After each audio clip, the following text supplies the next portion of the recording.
Hey guys, I hope you're all doing well. It's been a while, I know. I went to Cuba and then I was writing my exams and it's just been a lot on this side. But today I'm back with a new video and today we're gonna speak about another cognitive bias, and we're gonna speak about the confirmation bias. And this is something that I didn't even realize that it was my brain making mistakes in the thinking process. Like I didn't realize it was my brain just making errors, but like once I knew, it was easy to spot when I was doing it and try and just avoid it, or like take steps to think more clearly and take a more clear decision. First of all, what is the confirmation bias? The confirmation bias is a mistake or like an error in thinking where people tend to look for information and for facts that validate their pre-existing thoughts about life. This can lead to a skewed perception of life, since you are not necessarily seeing life objectively, but you are just looking for facts and looking for things that confirm the beliefs that you already have about anything. For example, this is an example that I saw or that I read the first time I heard about this. It was about, let's say you like coconut oil for your hair, for example. You are not gonna Google risk of coconut oil for your hair because you already think it's good. You're gonna Google benefits of coconut oil for your hair, but you won't be interested in hearing any of what someone else has to say about that and why it's bad. And even if someone comes and they're like, no, I actually have like this huge discovery that the coconut oil is bad for this and this and this, you won't be as open to listen to them as someone that will speak to you and confirm your pre-existing belief. Why is the confirmation bias a thing? Well, first of all, because it protects us. It gives us cognitive ease. And that pretty much means that it takes way less effort for your brain to process something and some information that already validates what you already thought and that just agrees with you than it takes for your brain to process and digest something that goes against all that you've believed about a certain topic or all that you've ever thought, something that contradicts your opinion. Reason number 2 is your brain needs for seeking comfort. When you see something that validates what you think, or when you look for an article that validates whatever your thoughts are on something. Let's put another example. When the COVID thing came, there was a lot of articles about why is it good to vaccinate, like why should you take the vaccine, and there was also a lot of articles by a lot of different people of why you should not take the vaccine. Regardless of your opinion, you will Google or you'll be more prone to read the articles that agree with your point of view, because it's gonna give you comfort, it's gonna make you feel better, it's gonna make you feel like you're right and your train of thought is the correct train of thought, So by you reading information and seeing things that agree with you, you'll be more at peace. Reason number 3 is fear of change. Our brains are not designed to have conflicting information in them.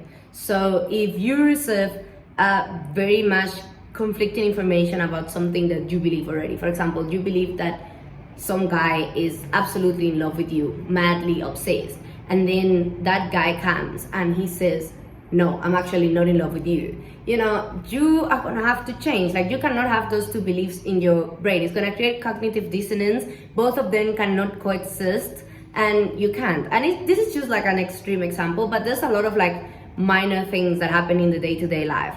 So what happens now is that your brain needs to change. It needs to change perspective. It needs to evaluate everything, and it needs to be like, okay, I think this, but there's actually a lot of evidence that this guy doesn't love me, and it has to change, and it has to accommodate, and it has to pretty much move up all those like system of beliefs and just like get rid of them and replace them with a new belief. And that, besides taking a lot of like cognitive effort, like I said before, it's weird because your brain feels uncomfortable and out of its comfort zone. So fear of change and fear of cognitive dissonance is a very big part of why we are prone to the confirmation bias. Other examples of the confirmation bias are, for example, political beliefs. There's gonna be always a channel or a news broadcast or something that you'll feel more aligned to, that you'll feel like it matches more what you believe. If you have a pessimist outlook in the world, you're gonna see the programs that are like also pessimistic, because they are gonna confirm, no, everything's fact. But if you are a more optimistic person, you're probably gonna seek news that are more optimistic, like news that are happy of something good that happens, you know, because that's how you're wired. That's what you seek for, that's what you look for. And that gives you a sense of hope of like everything is not that bad. Also, there's the healthcare choices. For example, we see this all the time with dieting. For example, Herbalife, a lot of people love it. I'm one of the people that loves it. But there's also the people that says it's bad for you and it's this and it's that. And depends on which side of the spectrum you are. You're gonna Google or you're gonna seek and listen to the evidence that proves your thought already. Same with Herbalife with like a lot of things. There's like a lot of good comments about a book, for example, and there's a lot of bad comments about a book. Depends on if you liked or hate the book. You're gonna check, you know, the 1-star reviews or the 5-star reviews, because like I've done this now and it's very uncomfortable. When there's a book that you loved so much and you go and you read the 5-star reviews, you feel good. But when you see people in the 1-star reviews trashing that book that you loved, it feels like a punch in your stomach. It just doesn't feel good. At least it doesn't feel good to me. And I'm pretty sure it doesn't feel good to a lot of people. And same but the other way around. When you read a book that's like trash in your opinion and you go and you read the 5-star reviews, you get frustrated. You're like, what do these people see on this? And you feel like you have the need to like just tell everyone that they're wrong, or you like start questioning yourself, like, am I really, maybe I missed the point, whatever. Mind you, everyone has their different opinions, but like when we see opinions conflicting to our opinions, it's really frustrating. But it's your brain, it's a psychological bias. It's an effect that you're wired with. It's not you being crazy. It's just a thing that happens to everyone. Now, as I say, the confirmation bias is something that it's wired within you. You can't just get rid of it because it comes with your brain, if that makes sense.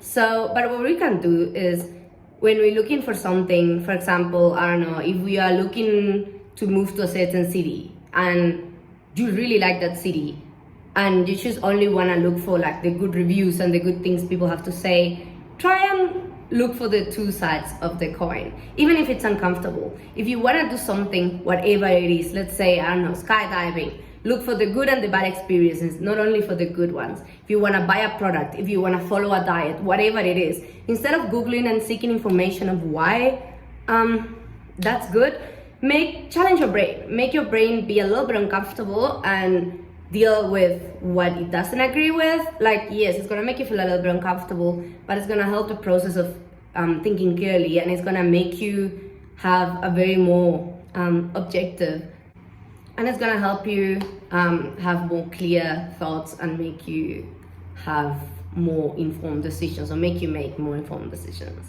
That's all for me today, guys. I hope you enjoyed it. I hope I could at least help and shed some light between this, because I feel like it happens to a lot of us, like between this choice and this other choice, like we always just know what we want, or we always just know what the information of what we want to hear. So yeah, let me know what you think, and I'll see you in the next one.